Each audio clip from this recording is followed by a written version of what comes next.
everyone. I'm Preeti Ars, the Literary Festival Director for the Indo-American Arts Council, a not-for-profit located in New York City.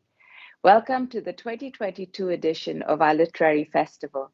IAAC is dedicated to celebrating and showcasing the arts in North America. The Literary Festival is in its 8th edition and showcases writers who bring stories of the Indian experience to the world. The festival runs from November 7th through the 13th, with virtual sessions taking place November 7th through the 11th, and in-person events on November 12th and 13th at the Kalem Galleries in New York City. The series of online events are hosted on IAAC's Facebook and YouTube channels each night from November 7th to the 11th at 6:30 p.m. Eastern Standard Time. The full schedule with dates, times, and authors is available on our website, iaac.us. We hope that you enjoy hearing from these authors, and thank you again for your interest and support. Good evening. My name is Sapna Wadwani, and I'm an executive member at IAAC. We want to thank you for joining us today and welcome you to this evening's panel discussion on the Dalai Lama. We are very excited to share with you the works and insights from these esteemed authors. This evening, you will hear from Ginger Chi, author of The Dalai Lama, Leadership and the Power of Compassion. Ginger holds an MBA from New York University and a PhD from Cambridge University. As a Buddhist, she found that integrating the teachings of the Dalai Lama into leadership consulting resulted in more harmonious workplace relationships. Ginger has been documenting her worldwide life and travels in words and images for over 4 decades. You will also hear from Arti Muthana Singh, co-author of His Holiness the Dalai Lama in 100 Anecdotes.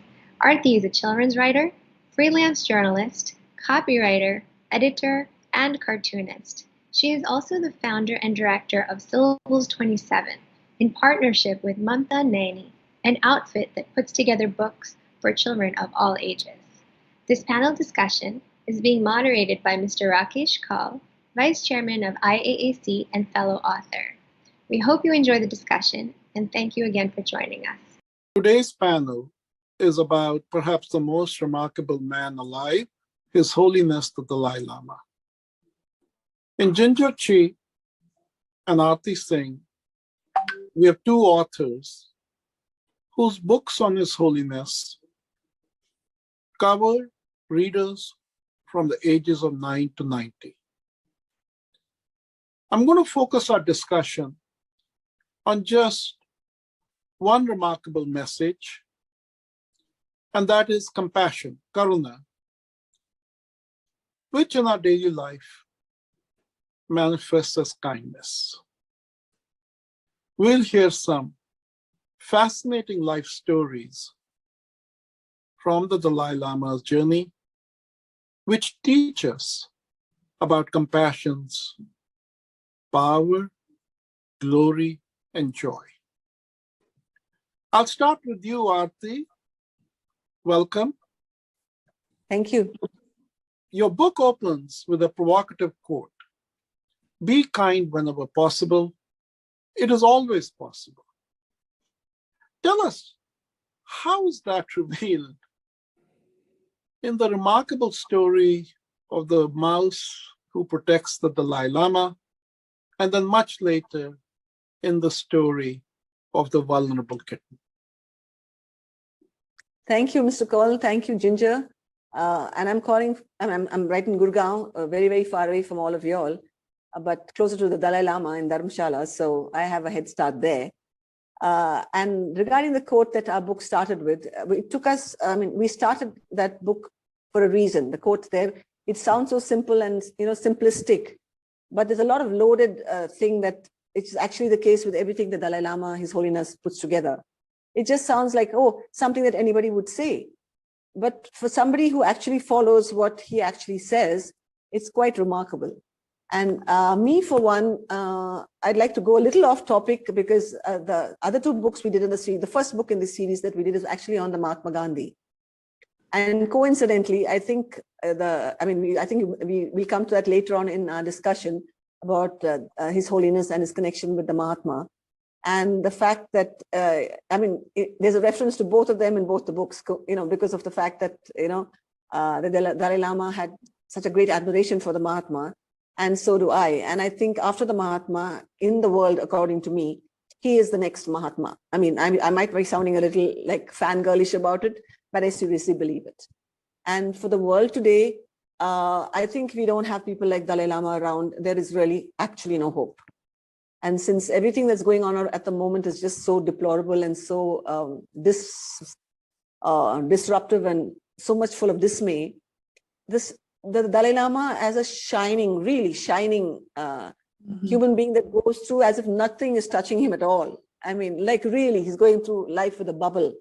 And after all that he's gone through in his life, I mean, as a kid and to be designated the 14th Dalai Lama, and to have to run away from Tibet and still have that serene compassion. And as if when he talks to somebody, I know everybody who's met him feels that he's only talking to you. He's only dealing with your problems. I mean, who in the world can do that? So for me, his thing, that quote that we started the book on is actually says wonders about the Dalai Lama, much more than what we did as choosing that as the starting of the book. And the inference to the little mouse is also an inference to the fact that as a little boy, to be in this position of getting, I mean, he's taken over, he's almost the god in place of a god for the entire Tibetan population in the world. And at that age, the sense of responsibility and the sense of feeling like he's still a kid, but they all depend on me. And he had this little mouse as company to see him through his days. And subsequently, the cat who he felt came back in his life to teach him a lesson as well, is so typical of the fact. I mean, I don't even know where to start. I live in Gurgaon. I live in a world that is really, really buzzing with something happening and deadlines. And I think of, oh God, one of these days I'm going to get a call from the Dalai Lama's office, and that's going to make my year. In the sense, I'm going to go in this and join his little bubble in which he lives and goes through the strife wherever he is in the world, and things are going to be okay. I'm sure. Thank you, Aarti. And let's move to you, Ginger. Welcome.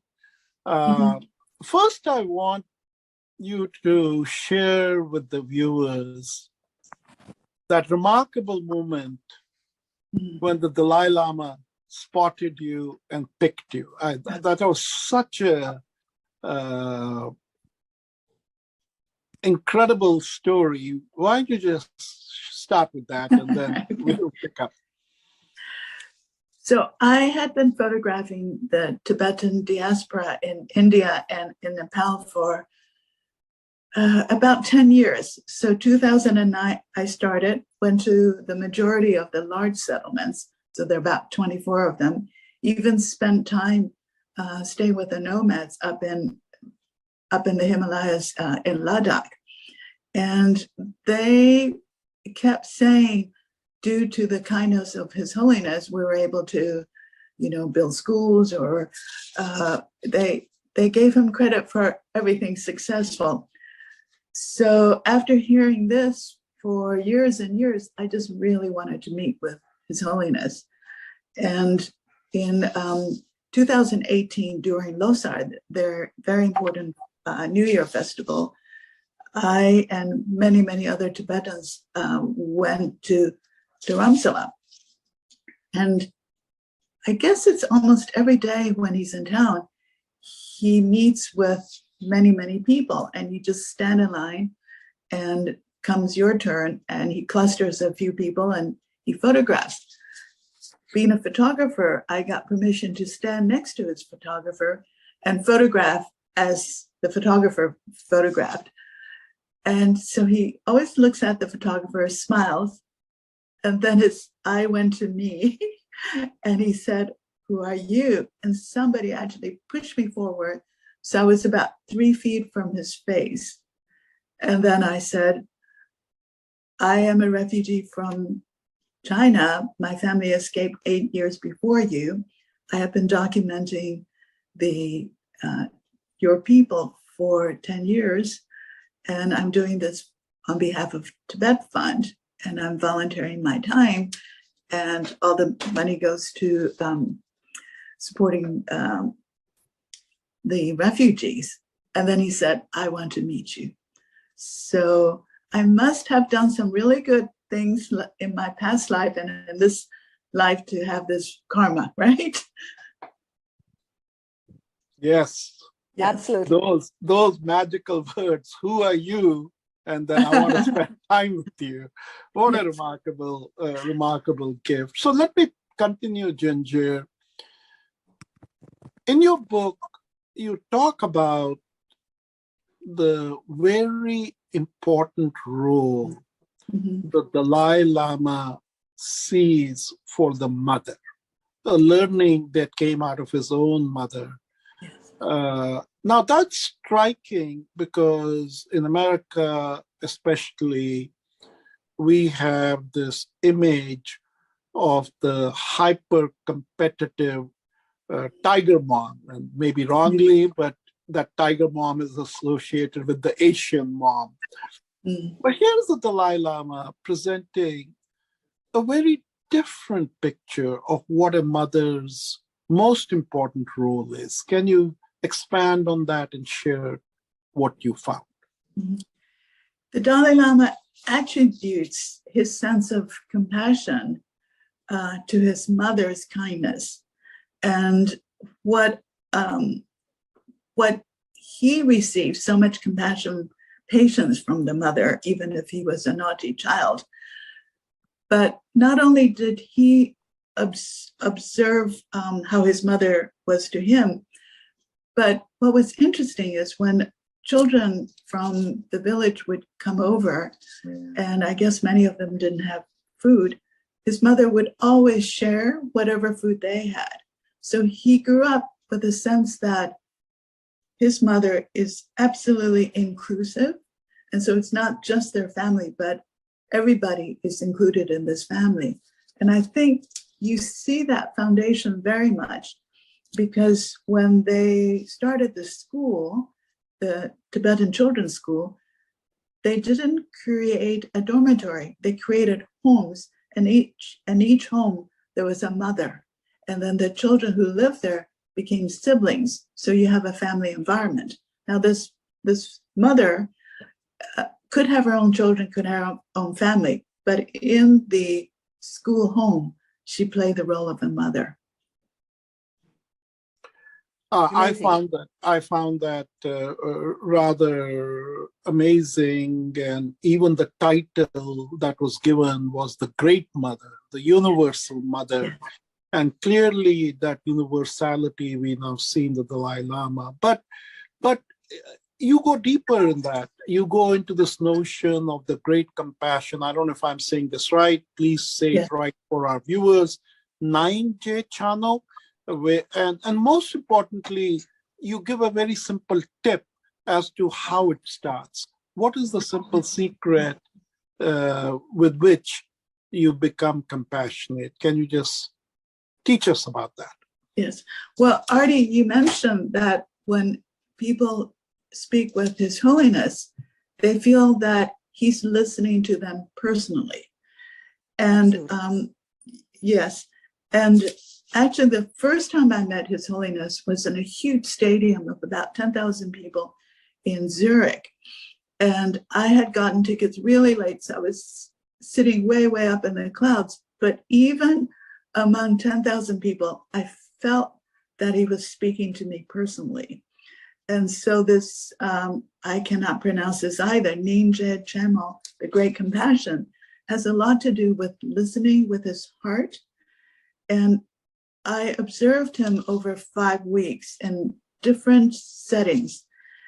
And no matter what people ask him, he absolutely listens intensely with his heart, no judgment, and extremely inclusive. So really listening.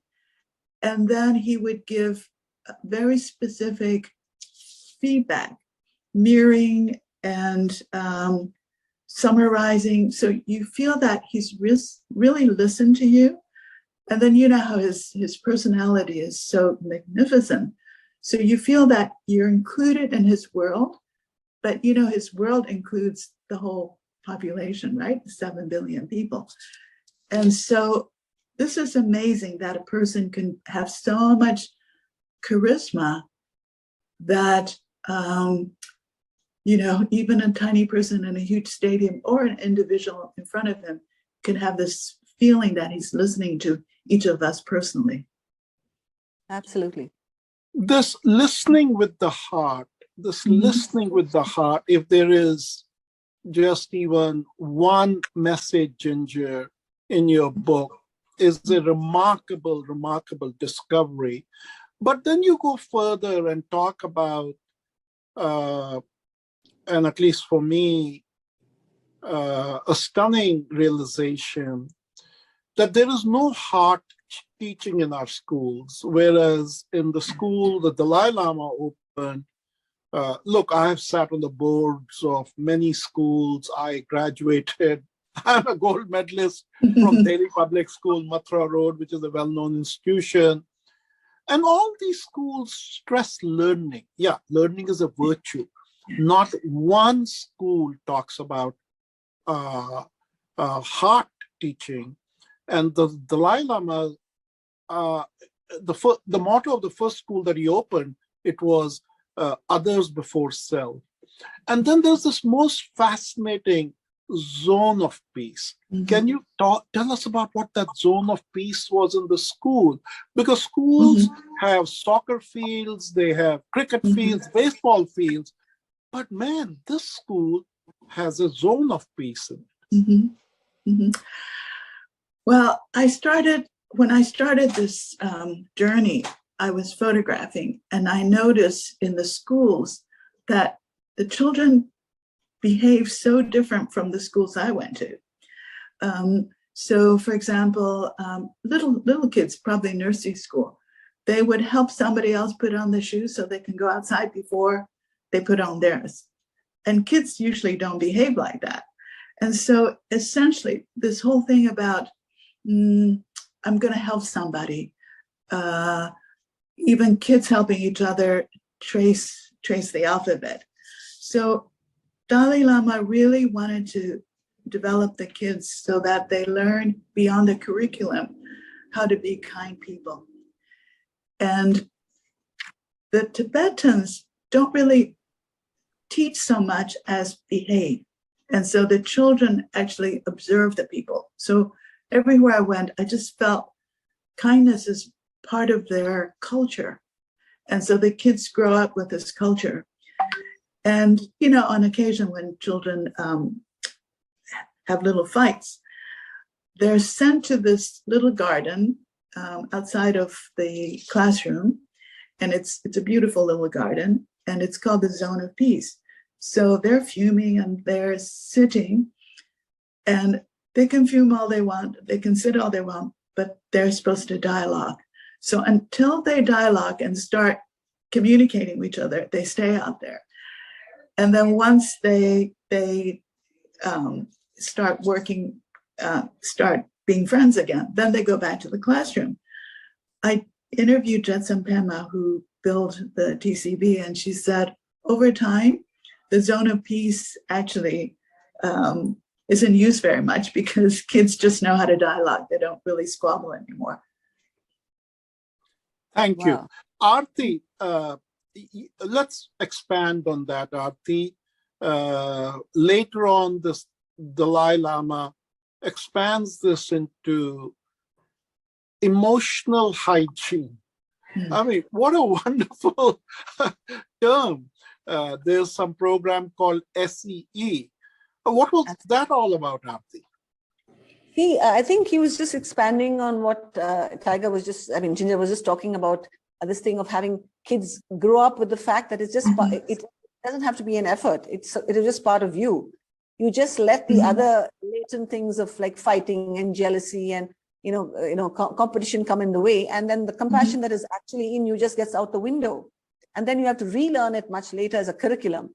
But I think he realized over the years, if it's not part of the curriculum, it just never gets back, and he's made it into a constructive thing that becomes part of the curriculum. I mean, I belong to a tiny little district in Karnataka, which is like not even 2 kilometers from the second biggest Tibetan settlement in the world, in Bailakuppe. So I have grown up, going to and I've seen the progression. It was started in the year I was born, 1961. So I've seen the beginning and the present, I mean, it is just the most amazing transformation of a land that was not great. It was a hard land from scratch, literally. They just got land when Nehru asked all the states to sort of donate. The first state that donated was Karnataka, and they got this large tract of land, which was actually just forests. And now if you go and see, there are 5 or 6 monasteries. The schools are just like, I mean, I wish I'd had access to that for my son to go to instead of studying in a school in Delhi or Gurgaon, you know. And I wouldn't have to teach him compassion. I mean, as a mother, the most difficult thing to teach an Indian male, I mean, I have to admit, is compassion. I mean, really, like, tell me about it. So if I had access as a mother to this kind of a school, I mean, if I was living back in Kodugu, you know, Bailakuppe is just the next district, my son would have had access to compassion, which he would have just been part of his nature, instead of him having to learn compassion and use it as something that he has to actually work at. Whereas the kids that you've been meeting, and I end up meeting in Bailakuppe, it's just part of, it's not even something that has to be even talked about, like you said. The zone of peace or zone of this thing is not needed anymore.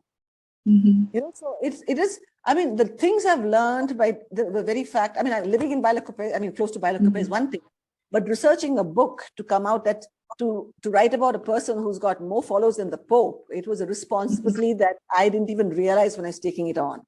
And while I did, and along with my co-author Mamta Naini, we realized that we've taken on a little bit more than we can actually chew. I mean, this man's life is like what do you call it? It's like a movie waiting to be made. And it's like, it starts from tragedy to compassion. And over all of that, this thing of the 3, I mean, that compassion stays constant. How does he not want to like go back and fight for his land?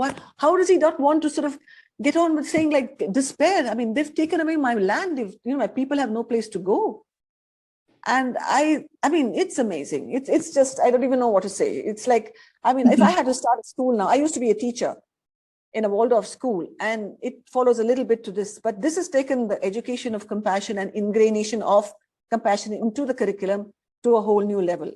And I think every school in the world could do a lot better. I mean, you don't have to do you don't have to get a gold medal. You just have to be nice. You just have to be a compassionate human being. If you can get through life with just that, as a mother, as a teacher, I think the work is done. Yeah. And I think this curriculum, yeah. So one thing that I want to pick up on where Ginger ended, she said at some point, you don't even need that zone of peace because they then become trained in the art of conversation and how to resolve difference. We were fortunate. I actually spent some time in Tibet and Lhasa, and I spent hours watching the monks debating in Sera Monastery. They were out in the courtyard under the tents, and Ginger describes the way they debate. It's quite, and you can see on YouTube, folks. Just go to Sera Monastery. Now there are equivalents in India, but we went to the original monastery to see the art of debating. And I'm a Kashmiri Pandit, and Kashmir sent over 500 teachers to China on just Buddhism alone, sent teachers of Buddhism to Tibet. So there's a close link. And it's very fascinating how we have completely culturally lost the art of debate and dialogue. If you look at today's dialogues, you see what cruelty does to you.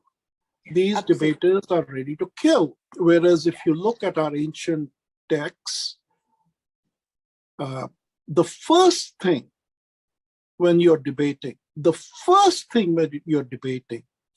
is you're supposed to start with the opposite position and lay out all the things that you agree with. Because the fundamental belief, which the Dalai Lama comes back and says, there is truth in every body of wisdom. There's truth in everything. So you have to first respect the truth. before you're going to seek to discover the error. And that respecting the truth shows the adversary that you're not out to destroy, you're just out to collaborate, because we are all seekers. Nobody at the end of the day can claim to be a possessor. So I think both of you, in your own way, have talked about it. Aarti, you're fortunate that you have been the great teacher. But let me now talk and segue something that I think would be of interest to a lot of our viewers, which is the very special relationship between the Dalai Lama and India. In his own words, he calls himself son of India. And that is something extraordinary. Aarti, let me start with you. You had earlier on in this conversation talked about the relationship between him and Mahatma Gandhi, that you see him as an avatar, the next avatar after Mahatma Gandhi. And I would support your statement. But can you describe and share, which you do in your book, that moment when Dalai Lama first went to Rajghat? What was it like in his words? What was that whole experience about? See, the thing is, the very first place he ever visited when he came as a visitor, I know when he had come for the celebrations in India as a visitor, as a guest by the Prime Minister Nehru, the very first place he visited was, I mean, I was not even surprised, was Rajghat, okay? And I was just comparing my first visit to Rajghat and when I was doing my research on the Dalai Lama's visit to Rajghat, I mean, I just burst into tears. I was a 17-year-old student who come to study in Delhi University. There was no reason. I was heartened. I thought I was really cool and like, I mean, okay, Mahatma Gandhi, okay. He's father of the nation. And I went in there. There was nothing that could stop me from just crying for 15 minutes straight. The feeling, I mean, I know it sounds stupid. It probably sounds really idealistic, but I can understand exactly what the Dalai Lama went through, because he's coming to a country, he didn't know it at that point. He's coming to a country that's going to be his salvation. He's going to be escaping from death, sure death.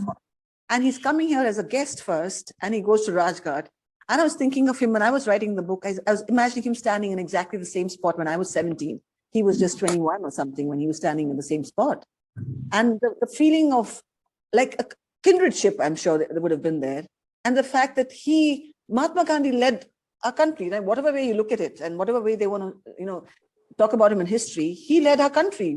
We have nothing else to say. You can say what you want. We would have not got independence if it wasn't for him. And the same responsibility that Dalai Lama had, even at that age, he must have realized, look at my nation. I have to, so they have the kindred spirit. They have the same kind of interest and this thing towards compassion. Where is the chance that our country gets two people? I mean, like, are we lucky or are we lucky? We get the Mahatma Gandhi in our country. We get the Dalai Lama in our country as a son of India. I mean, we have a more to gain from him being in India than he says, I'm the longest serving refugee in the country, as a joke sometimes. But look at what the benefit we've ended up getting. I mean, we just have to give him a little bit of land. That's it. That is it. And look at what he's given us. So the fact that what we've got from the Mahatma and what we get and still keep getting nonstop from the Dalai Lama is India's benefit. And just incidentally, everybody else's. Yeah, Aarti, that's very well said. And I would say, in fact, that the sons of India, the progeny of Mahatma Gandhi, is not just the Dalai Lama. It's Martin Luther King in America. It's Nelson Mandela in South Africa. It is Desmond Tutu, as Dalai Lama writes often, and Ginger quotes that. So, but coming back to Mother India opening its arms to embrace the Dalai Lama as its son, Ginger, in your book, you talk about his apprehension, this young man who has come across the very tough terrain, escaping these soldiers. He could have been shot dead any moment. and his warriors stay behind as a rear guard action, and him and just his intimate followers cross over. He doesn't know what he's stepping into. And then he finds that there is a telegram from Prime Minister Jawaharlal Nehru waiting for him. What do you think, Ginger, was that moment for him?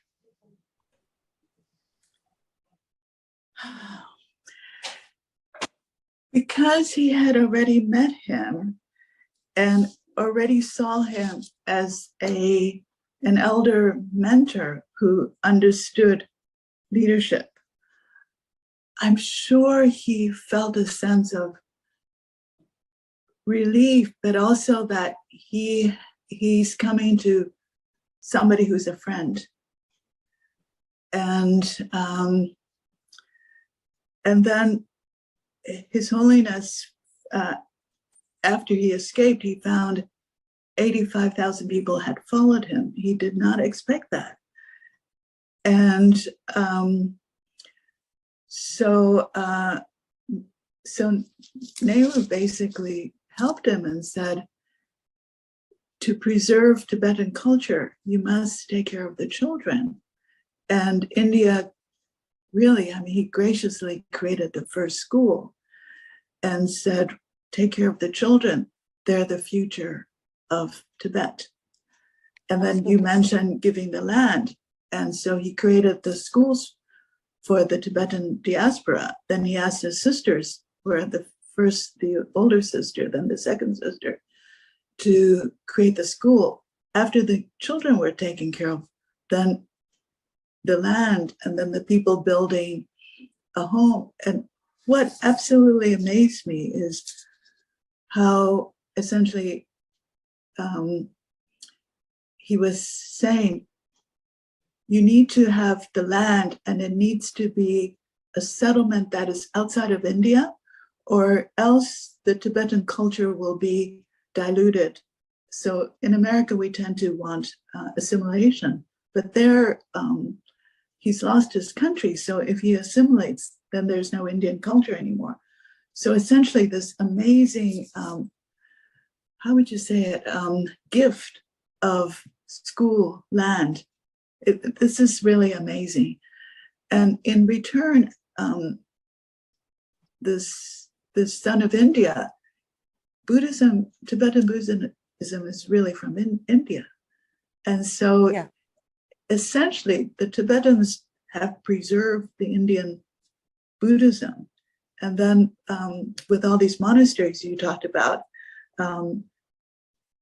these monasteries are actually preserving Indian Buddhism in the Tibetan settlement or near the settlement. Absolutely. Yeah. So this collaboration as well, it's just amazing. So Ginger, I feel that the Dalai Lama, I personally feel that Jawaharlal Nehru's intuitive act was an act of the heart. It could not have been justified under any geopolitical consideration or calculus. It was an act of the heart. Yes, and I think one day history will give Jawaharlal Nehru credit that he richly deserves, that giving sanctuary to the Dalai Lama, giving sanctuary to Tibetan Buddhism was perhaps one of his great humanitarian acts. But in return, as Aarti has pointed out, the Dalai Lama has benefited India in ways that any mother would be supremely proud of. He has turned out to be Indian culture's greatest ambassador. When I say Indian culture, I mean it in its universal sense. And I was very struck by a poem that the Dalai Lama reads to himself. And could I ask you to read that, just the last verse, because I don't want to spoil it for the readers. I want them to go read the poem themselves. But can you read the last verse that the Dalai Lama reads to himself? It starts with, as long as space remains. It starts with where? The last verse of that poem, it starts off with, as long as space remains.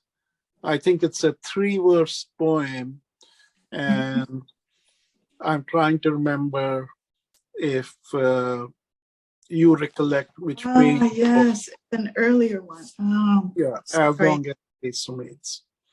Is His Holiness the poet? Who's the poet? Is it His Holiness? So the one that I have marked here is a little bit different. Okay, May I that's read all right. this one? Yeah, by all means. We're just Okay. So talking. this is a prayer that he prays. It's a prayer which gives him inspiration in his quest to benefit others. And I was really fortunate. He invited me to photograph him in his home while he meditated. And this is something he says. May I become at all times, both now and forever, a protector for those without protection, a guide for those who have lost their way, a ship for those with oceans to cross, a bridge for those with rivers to cross, a sanctuary for those in danger, a lamp for those without lights, a place of refuge for those who lack shelter, and a servant to all in need. Unbelievable. That is unbelievable. Aarti, you had touched earlier on that you were fortunate that you live close to one of the Buddhist monasteries. They have become centers of global knowledge dissemination. And yet, Aarti, what is your feeling? Do you feel that mainstream India is cognizant? Is mainstream India benefiting fully from this extraordinary treasures that have sprung up in our land? The only news about Buddhism that you hear is, it's all stuff that's controversial. And yet here are these noble people doing such good. So I'm just curious, Aarti, what are your thoughts living in India? Is India benefiting, leveraging? What more can be done on taking this humanism into Main Street in India? I'd like to start with the fact that I haven't heard anything controversial, frankly, because probably I'm living in his bubble, the Holiness bubble, and definitely not in India. I don't know if there are controversies abroad. I really don't know. And I think, frankly, I don't want to know. It's like what I'm at the stage, I actually start a fight with somebody if they say anything against the Mahatma Gandhi. You can't talk to me about the Mahatma Gandhi. It's the same thing with the Dalai Lama. I've come to that stage that you don't touch these two people. So if there's any controversy, I don't even want to hear about it. Okay. So that's where I come from. So having said that, I think this very thing of maintaining the culture to some extent actually works because they are isolated. And it's like you're having, I walk into Bailakuppe and I actually think I'm walking into Little Tibet, which is actually wonderful because there's nothing of Coorg in it, nothing of Kodagu in it, actually, nothing whatsoever. Since even though we were the touching district next door, and they all speak Kannada, none of us speak Tibetan. And we have there are a lot of Kodagu kids who go there to learn, that wonderful art of that art that you just blow away and you make it all over again, the most intricate art, which I think it's so central to the Tibetan culture. Nothing is permanent, right? The impermanence of this most intricate art you spend the whole day doing, and you just wipe the whole thing off and start from scratch. And nobody's even batting an eyelid. We don't even take a photograph of it, which I think speaks volumes about the Tibetan culture and the Dalai Lama as a whole. So, which is why I think these little Tibets that they have, 24 or 25 of the centers around the country, are there because they are little Tibets. And they've remained little Tibets because of the isolation extent. And if India is not benefiting from it, I don't think it's such a loss so much as the Tibetans benefiting from the fact that their culture stays intact. So when you're weighing the pros and cons, I think it just is right to just the way it is. Except for the fact that the Dalai Lama is a spokesperson and what he ends up talking about his life and the Tibetans, that way of life, I think in India, we could do a lot by gaining from. But the culture itself, I think, is right where it should be. And I think little bit more would just dilute this culture, which I think the very fact that they don't have a country anymore, I think little Tibets around India is what the way to go. And I think the Dalai Lama has been very wise in keeping it that way. And I think the Tibetans would be wise to keep it that way as well, if they want to maintain their culture intact, which they've managed to do so many years down the line. So intact is up to a degree. Ginger, you share a very interesting story about how the Dalai Lama has balanced keeping the culture intact, but also evolving it. And there is a story of him telling his shocked followers who had come from Tibet, burn your furs. Can you share that story? Well, Dalai Lama realized that to preserve culture, you have to evolve the culture. So I think those people from Tibet, when they were given permission to travel and attend the Kalachakra teaching at Amravati, they wore their furs.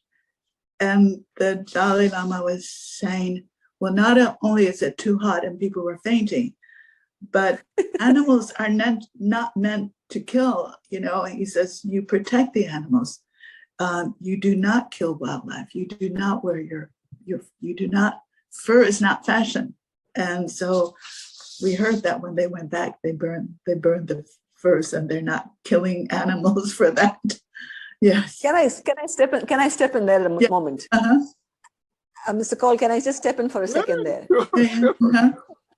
What actually, in all the research that we did for 2 years, what is the most endearing thing, and why I just want to go and hug him when I go to that restaurant? I'm so envious of the two of you, having already met him, that he is so mischievous. He's got such a phenomenal sense of humor also, along with everything else. And he just he didn't take himself as seriously as everybody else does. So he'll drop a joke at the most unexpected places.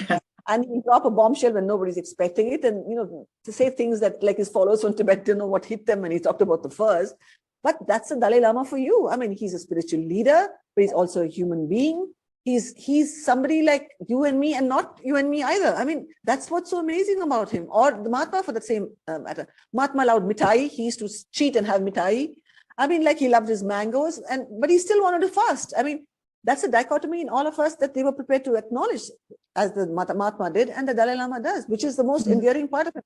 He was the naughtiest boy in town. I mean, like, excuse me, the Dalai Lama was the naughtiest boy in town. And for him to admire his mother for putting up with the children and him doing all the mischief at home, is no wonder the way he did, because she was still loving and still, to every other child, protected him from his father sometimes if he loses his temper. And no wonder he put his mother up there on a pedestal. She deserved to be there. So Aarti, you described the Dalai Lama in, conventionally understood ways, spiritual leader, a leader of compassion, and that's how we see it. But I have to tell you a very funny story, both of you, which you may guess. Around 1992, I was on the board of directors of the Asian Art Museum in San Francisco.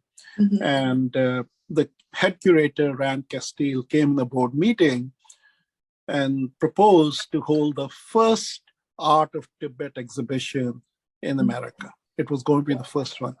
And I still remember one of the board members, a patriarchal San Francisco aristocrat, saying, "Rand, who is this Dalai Lama? And who in the world will come to see the art of Tibet? Americans don't even know where Tibet is." So anyway, I jumped up and I sort of explained to everybody that the Art of Tibet exhibition was precisely why the mission of Asian Art Museum was to bring those kinds of arts to Americans, and that the Dalai Lama was, in my opinion, the greatest man alive on earth. So people were shocked, but I was one of only 2 Indians at that time on the board of this institution. So they wanted to be respectful. We approved a budget of $1 million. Now, with a lot of difficulty to bring the Dalai Lama, but here's the funny thing both of you will appreciate. The key allies of the Dalai Lama, besides Professor Robert Thurman, was Richard Gere. And that night, opening night, Richard Gere came along with the Dalai Lama. And I'm telling you, it's the only time in his life that Richard Gere, I'm sure, found that all the women were mourning the Dalai Lama. I know. I've heard this story. I was a great fan of Richard Gere. But if I had My first view of the Dalai Lama was, man, all the women love him. But let's go ahead. You were saying something? No, I was saying, no, because I always felt Richard Gere was up there. In fact, when they were talking about a moderator, I said, why don't we get Richard Gere, the dreamboat that he was? But even if I had to choose between the two, I'm sorry, Richard Gere has no chance. Absolutely no chance. So let's end on this remarkable statement, Ginger, you make. Mm-hmm. And you make a statement in the book that I think reflects some of the Dalai Lama's eagerness, which is compassion is not a virtue. It is necessary for the human race to survive. Just expand on that. What is the thinking behind that? Because obviously anybody should be concerned about the survival of the human race. So what he's saying is, it's really, if we're not compassionate, and if we don't think ourselves as one of 7 billion, essentially the world won't survive. And to a certain extent, that's going on where we have tribes, right? All kinds of tribes. You're not like me, therefore I don't like you. In one country, you have lots of interfight. And let me share with you something. So somebody asked him, do you ever feel lonely? And what I've noticed with Dalai Lama is he's very, how would you say it? He's very compassionate, no matter what people ask him. So he said, well, if I think I'm a Tibetan, there are just few of us. Then I'm a monk, there are even fewer of us. And if I think I'm the Dalai Lama, there's just one, I might get lonely. But he said, I think of myself as one of 7 billion people. So everybody's my brother or sister. So his compassion is so inclusive. And I think that's the big message. So how do you act compassionately is kindness, listening, right? That's a great way to be kind, listen. And so what I find with his philosophy is he wants people not just to study, but he wants people to actually bring it out in the world. So you learn something, you do what you can. And then he always says, do what you can. If you can't, at least don't hurt other people. So I find the way he works is he's very visionary. He has, of course, philosophy, but he gives you, they're almost like tools, be kind, don't lie. And one thing you keep, because you haven't met him, but if you have met him, well, in my case, I thought of him really very much as a human being. So when I first went, they said, you're not going as his student. He wants to find out what you thought of the settlements that he had visited. So just go in, and then he's serving tea, and you say, drink your tea, drink your tea. So I thought of him as a human being. And then as I watched him in different roles, teaching, for example, or ordaining monks, then he plays other roles. But I just had this sense that he is what a human being can be. So he's a model of what we want to be. And so, of course, he worked hard at it. But because he's a human being rather than some special deity, we can also achieve it as well. And then his teachings actually give us the way to get there. Thank you, Ginger. So, Aarti, let me ask you, you went into this book and then you wrote it. What is the one thing, Aarti, you would identify that changed within you through that whole journey? See, this is one book of 5 books, okay? So I thought it was going to be, I mean, of course, Mahatma was another changing, but Mahatma I already knew about since the age of 5. And the Dalai Lama I knew about only with my association of the Bailakuppe Association and the fact that my mother considers herself a Buddhist and she lives the life of a Buddhist. I mean, she started an orphanage 35 years ago. Those kids are, all the kids there, I mean, my son is the only son. He's got brothers, there are 35 brothers and 24 sisters. And so she actually lived the way the Dalai Lama actually proposed. And I wish to God at some point I'll get to that level. But the fact that the Dalai Lama has actually, like I went to Japan recently. I just recently went to Japan, okay? And I went to the biggest Buddhist monastery in Tokyo because I said that was my #1 visit on the very first day in Tokyo. And I was looking to, somebody to speak English. And this young girl who's just 21 years old, become a monk, and the most beautiful human being I'd ever set eyes on. Her head was shaved. She was wearing these silken robes.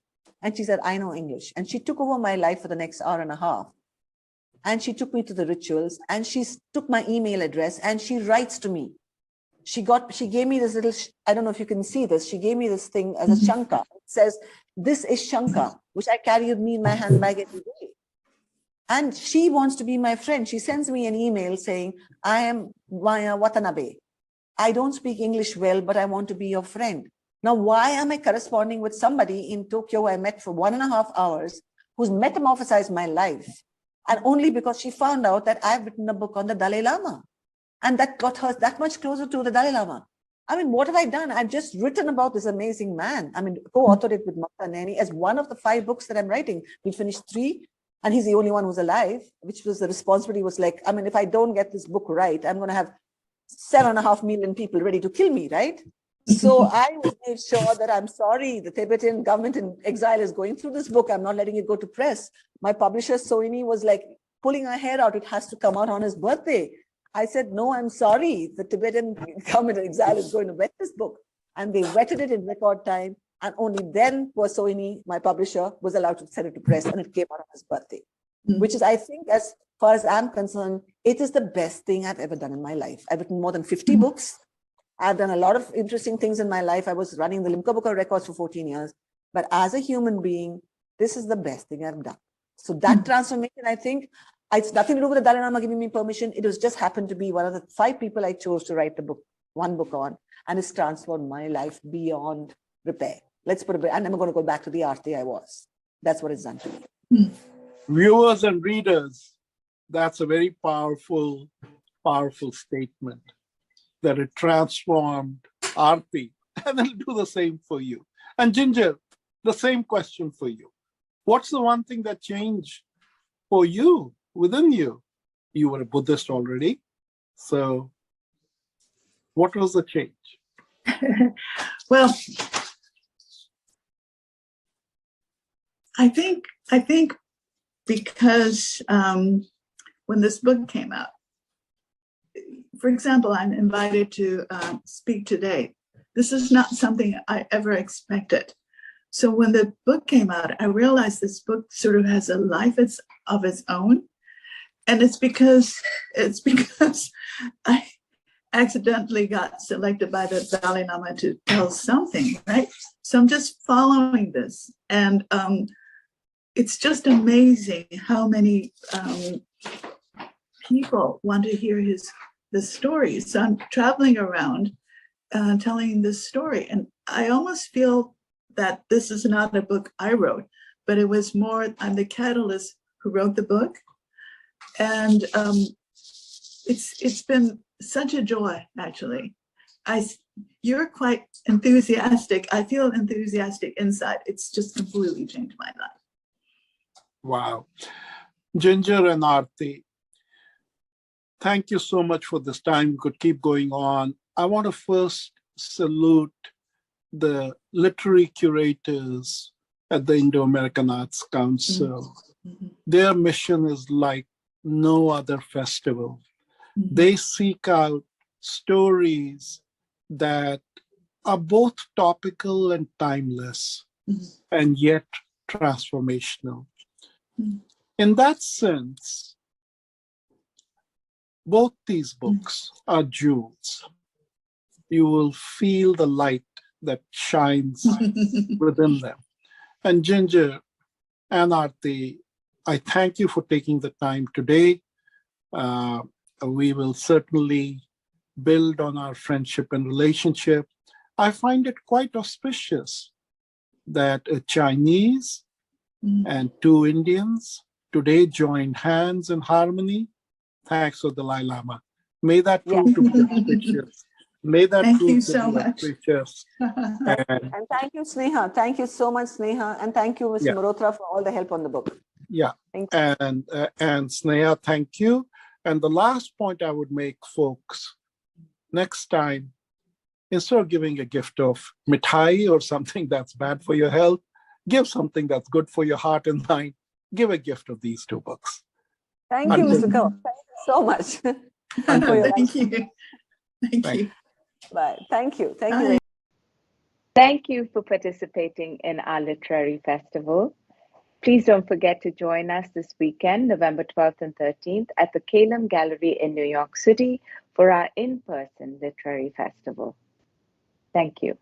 As the Literary Festival Director for IAAC, I would like to thank you for joining our award-winning authors. IAAC is a not-for-profit, a 501c not-for-profit located in New York City. The program that you just watched was made possible by the generous donation of viewers like yourself. Your donation enables us to support artists and sustain programs that you enjoy. Please visit our website, iaac.us, to make a donation, and here you will also find information on your membership benefits. On behalf of the board and team at IAAC, I would like to thank you for your support and look forward to seeing you at our next